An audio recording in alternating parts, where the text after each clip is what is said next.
ሰላም አለይኩም ወራህመቱላሂ ወበረካቱሁ።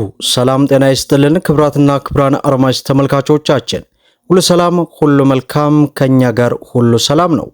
ዛሬ ታህሳስ 20 2018 በፈረንጆች ዲሴምበር 29 2025 ዕለታዊና ወቅታዊ የምንዛሬ ዋጋ በዛሬው ዕለት ጨምሯል ወይስ ቀንሷል የሚሉትን ሙሉ ዝርዝር መረጃ ልናደርሳችሁ ሰዓታችንን ጠብቀን ተገኝተናል። እንግዲህ የጨመሩ ሀገራቶች ካሉ የቀነሱም ሀገራቶች ካሉ የትኛው ሀገር ቀንሷል፣ የትኛውስ ሀገር ጨምሯል፣ እንዲሁም ደግሞ በኢትዮጵያ ውስጥ ካሉ የግል ባንኮች የምንዛሬ ዋጋ ዝርዝር ጋር በንጽጽር የምናደርሳችሁ ነው የሚሆነው። ሁላችሁም ቪዲዮውን ላይክ፣ ቻናሉን ደግሞ ሰብስክራይብ እያደረጋችሁ እስከ መጨረሻው ድረስ አብራችሁን ቆዩ። እንግዲህ ክቡራን ተመልካቾቼ የኢትዮጵያ ብሔራዊ ባንክ ዶላርን ለጨረታ አቅርቦ የዶላር ምንዛሬ ላይ ቅናሽ ታይቷል። ይህ ቅናሽ የውጭ ምንዛሬ ላይ በተለይ የጥቁር ገበያ ላይ ከፍተኛ የሆነን አሉታዊ ተጽዕኖ ይፈጥራል። ታዲያ በዛሬው ዕለት የትኛው ሀገር ቀንሷል፣ የትኛውስ ሀገር ደግሞ የጨመረ አለ የሚለውን በዝርዝር ወደ እናንተ የምናደርስ ሲሆን የብዙዎቻቸው ጥያቄ የሆነውን እንግዲህ የአዋሽ ባንክ ዕለታዊ ምንዛሬ የአምስት ሀገራትን በማስቀደም የሐዋላን መረጃ ወደ እናንተ እናደርሳለን። በዛሬው ዕለት አንድ የአሜሪካ ዶላርን 151 ብር ከ67 ሳንቲም ገዝቶ 154 ብር ከ70 ሳንቲም እየሸጠ ይገኛል። የዱባይ ድርሃምን ስንመለከት 43 ብር ከ94 ሳንቲም ገዝቶ 44 ብር ከ82 ሳንቲም እየሸጠ ይገኛል። የሳውዲ ሪያልን 43 ብር ገዝቶ 43 ብር ከ86 ሳንቲም እየሸጠ ይገኛል። ዩሮን 179 ብር ከ19 ሳንቲም ገዝቶ 182 ብር ከ77 ሳንቲም እየሸጠ ይገኛል። የእንግሊዝ ፓውንድን 204 ብር ከ99 ሳንቲም ገዝቶ 209 ብር ከ09 ሳንቲም እየሸጠ ይገኛል። እንግዲህ ለዚህ 3-4 ቀናት ውስጥ ካለው የምንዛሬ ዋጋ ተመን በዛሬው ዕለት ጭማሪ ታይቷል። ዕለታዊ ምንዛሬ ዋጋ በጥቁር ገበያስ ጨምሯል። እስኪ እንግዲህ በምንዛሬ ደረጃ ቁጥር አንድ የሆነችው የኩዌት ዲናርን በማስቀደም ጀምር። በዛሬው ዕለት አንድ የኩዌት ዲናር 600 ብር ከ90 ሳንቲም ሲመነዘር 100 የኩዌት ዲናር 60 ሺህ ከ90 ሳንቲም እየተመነዘረ እንደሚውል ዌብሳይቱ በዚህ ሰዓት አስነብቦናል ማለት ነው። ሌላው የአሜሪካ ዶላር ነው። በዛሬው ዕለት አንድ የአሜሪካ ዶላርን ስንመለከት 187 ብር ከ10 ሳንቲም ሲመነዘር 100 የአሜሪካ ዶላር 18710 የኢትዮጵያ ብር በጥቁር ገበያ ሲመነዘር ይውላል ማለት ነው። ሌላው የጆርዳን ዲናር ነው። በዛሬው ዕለት አንድ የጆርዳን ዲናር 259 ብር ከ93 ሳንቲም ሲመነዘር 100 የጆርዳን ዲናር 25993 የኢትዮጵያ ብር በጥቁር ገበያ ሲመነዘር እንደሚውል ዌብሳይቱ አስነብቦናል ማለት ነው።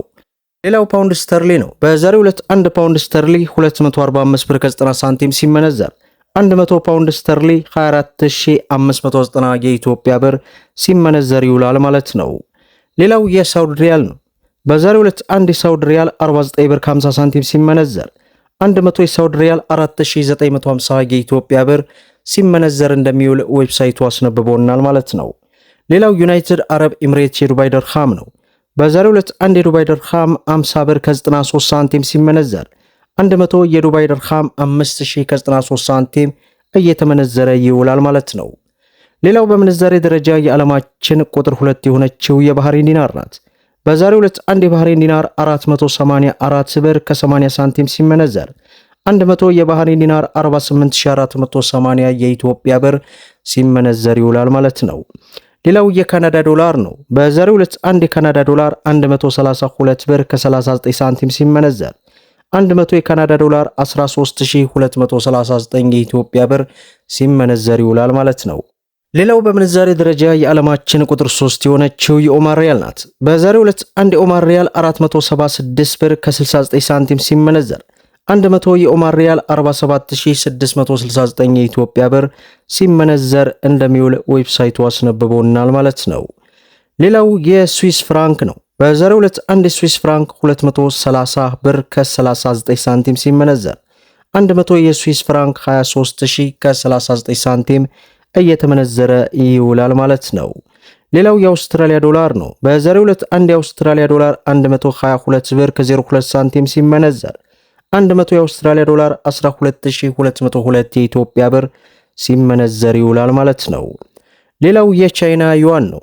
በዛሬው ዕለት አንድ የቻይና ዩዋንን ስንመለከት 25 ብር ከ15 ሳንቲም ሲመነዘር 100 የቻይና ዩዋን 2515 የኢትዮጵያ ብር ሲመነዘር ይውላል ማለት ነው።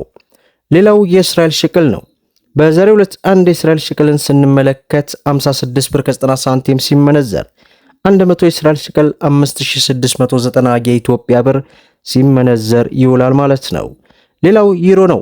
በዛሬው ዕለት 1 ዩሮ 215 ብር ከ90 ሳንቲም ሲመነዘር 100 ዩሮ 21590 የኢትዮጵያ ብር ሲመነዘር እንደሚውል እንግዲህ ዌብሳይቱ በዚህ ሰዓት በዚህ ደቂቃ አስነብቦናል ማለት ነው። በዛሬው ዕለት ያለው ዕለታዊ ምንዛሬ ዋጋ በጥቁር ገበያ እንዲሁም በባንኮች መካከል ያለው ልዩነት ይህንን ይመስላል ማለት ነው። ከሰሞኑ እንግዲህ ያለው የጥቁር ገበያ ሐዋላ በአንድ አይነት አዙሪት ውስጥ እየተሽከረከረ ይገኛል። የጥቁር ገበያ ሐዋላ መቀነስና መጥፋት ለሀገራችን እጅግ በጣም መልካም የሆነ ስኬት ነው። ምክንያቱም የጥቁር ገበያ ሐዋላ በጨመረ ቁጥር በተለይ በዝቅተኛ ማህበረሰብ ላይ ከፍተኛ የሆነን አሉታዊ ተጽዕኖ ስለሚፈጥር እንግዲህ ሁላችሁም በተቻላችሁ አቅም እንግዲህ በባንክ ብትልኩና አገራችሁን ብትጠቅሙ እንዲሁም ደግሞ የውጭ ምንዛሬ እጥረት በሀገራችን እንዳይከሰት እናንተ ጋር ነው እንግዲህ ዋናው ቁልፍ ያለው ለማለት ያክል እንወዳለን። ዞሮ ዞሮ ሰላም ለሀገራችን፣ ሰላም ለኢትዮጵያ እያልን ቪዲዮን ላይክ ሸር እያደረጋችሁ ለብዙ ኢትዮጵያን እህት ወንድሞች እንዲደርስ አድርጉ። ለቻናላችን አዲስ ከሆናችሁ ሰብስክራይብ በማድረግ በየዕለቱ የሚለቀቀው መረጃ ደግሞ እንዲደርሳችሁ የኖቲፊኬሽን ማብራታችሁን አትዘንጉ ለማለት ያክል እንወዳለን። በዛሬው ዕለት ያለው በጠዋቱ እንግዲህ ዕለታዊ ምንዛሬ ዋጋ ዝርዝር ይህንን ይመስላል ማለት ነው። እስከ ፍጻሜው ድረስ አብራችሁን ስለቆያችሁ ልባዊ ምስጋናችንን እየሰጠን በሌላ ቪዲዮ እስከምንገናኝ ወሰላሙ አለይኩም ወራህመቱላሂ ወበረካቱ።